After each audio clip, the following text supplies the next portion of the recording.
এটা ঘাস না পাটের জমি আপনারাই বলেন। কি অবস্থা দেখেন, এই জমিতে পাট বলে কিছুই দেখা যাচ্ছে না, সম্পূর্ণই ঘাস।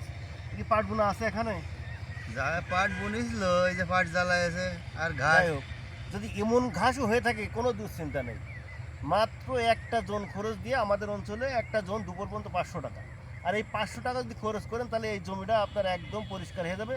তখন ঘাস সব পরিষ্কার হয়ে যাওয়ার পরে শুধু দেখতে পারবেন পাট। এই জন্য আপনারা ব্যবহার করবেন কি সানরাইজ ইথক্সি সালফ্রন যে গ্রুপটা আছে সেই গ্রুপটা ব্যবহার করলে আপনার 1 বিঘা জমি 33 শতাংশ 20 গ্রাম ব্যবহার করবেন।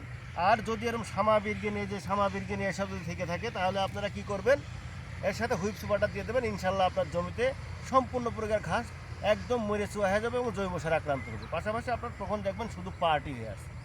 তাহলে আমাদের যত ঘাসই হোক না কেন একটা জোন খরচ করলেই চুয়া হয়ে যাবে। এই জমিতে মিনিমাম 20টা জোন লাগবে, নাকি বলেন? এত লাগবে 20টা জোনের দাম কত? 5 দুগুণে 10,000 টাকা কত হচ্ছে?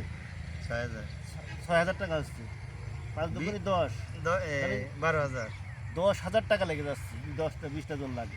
12,000 তাহলে আমার কথা হলো যদি 500 টাকায় 6,000 কেন ব্যবহার করবেন না? আপনারা যারা আছেন সানরাইজ আর হুইপ সুপার আইজি ব্যবহার করুন। ইনশাল্লাহ জমি পরিষ্কার হয়ে যাবে এবং 6,000 এবং জমিতে রস রাখবেন, তাহলে বেশি ভালো কাজ হবে। ধন্যবাদ জানাচ্ছি। আসসালামু আলাইকুম।